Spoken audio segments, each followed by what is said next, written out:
চৈতান্য ব্লগছৰ তৰফৰ পৰা আপোনালোক সকলোলৈকে অম্বুবাচীৰ হিয়াবৰা শুভেচ্ছা যাচিলোঁ। লগতে নীলাচল পৰ্বতত অৱস্থিত শক্তিপীঠ মা কামাখ্যাৰ ধামলৈ আপোনালোক সকলোকে স্বাগতম জনাইছোঁ। হে ফ্ৰেণ্ডছ, প্ৰথমতে অম্বুবাচীৰ সকলোকে শুভেচ্ছা যাচিলোঁ আৰু আজি মই কামাখ্যালৈ আহিছোঁ। আপোনালোকে দেখিছে বহুত ভিৰ আছে, বহুত ভিৰ হয় আৰু খোজকাঢ়ি যাব লাগিব ওপৰলৈ। আহক আমি গৈ আছোঁ ওপৰলৈ। অম্বুবাচী মেলাৰ এই প্ৰাকখনত মা কামাখ্যাৰ আশীষ ল'বলৈ বিশ্বৰ সকলো দিশৰ পৰা মানুহৰ আগমন ঘটিছে।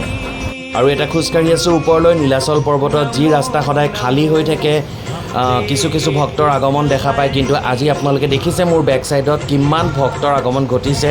সমগ্ৰ বিশ্বৰ পৰা দৰ্শনাৰ্থী দৰ্শন কৰিবলৈ আহিছে মা কামাখ্যাৰ, এবাৰ আশীষ ল'বলৈ আহিছে, মনত আশা বুকুত বান্ধি আনিছে যে তেওঁলোকৰ দুখ দুৰ্গতি মায়ে দূৰ কৰিব, যিহেতু অম্বুবাচী মেলা আৰু এয়া ভাণ্ডাৰা বুলি কয়। ইয়াত মানুহে বিনামূলীয়াকৈ পানী আৰু চৰ্বতৰ ব্যৱস্থা ৰাখিছে ভক্তৰ বাবে। মানুহৰ ভক্তি আৰু মানুহৰ মাৰ প্ৰতি, মা কামাখ্যাৰ প্ৰতি শ্ৰদ্ধা দেখি মনটো খুবেই ভাল লাগি গৈছে। কাৰণ যিহেতু অম্বুবাচী মেলা হয় আৰু অম্বুবাচী মেলাত মা নিজে ইয়াত বিৰাজমান হৈ থাকে।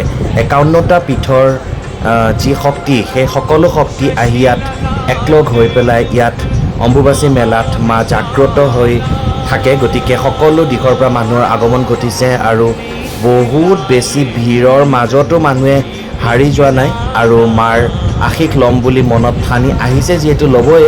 গতিকে আমিও আগবাঢ়ি আছোঁ, আহক। কোৱা হয় ৫১টা পীঠৰ ভিতৰত সবতকৈ শক্তিমান পীঠ হৈছে মা কামাখ্যাৰ এই পীঠ।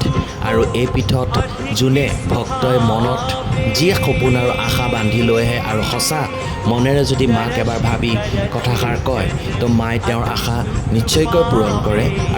আৰু কোৱা হয় যে অম্বুবাচী মেলাৰ এই প্ৰাকখনত নীলাচল পৰ্বতত বহুত শক্তিয়ে বিৰাজমান কৰে, অদৃশ্য শক্তিয়ে বিৰাজমান কৰে।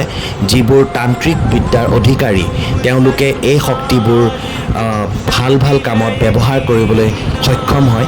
গতিকে সমগ্ৰ বিশ্বৰ পৰাই তান্ত্ৰিকৰ আৰু সমগ্ৰ বিশ্বৰ পৰাই বাবাজীসকলৰ আগমন ঘটে। আৰু এতিয়া আহি পালোঁ মা কামাখ্যাৰ চৰণ। গতিকে আমি এতিয়া সকলোৱে আশীৰ্বাদ ল'ম আৰু মোৰ লগতে আপোনালোকে সকলোৱে মাৰ পৰা আশীৰ্বাদ লওক।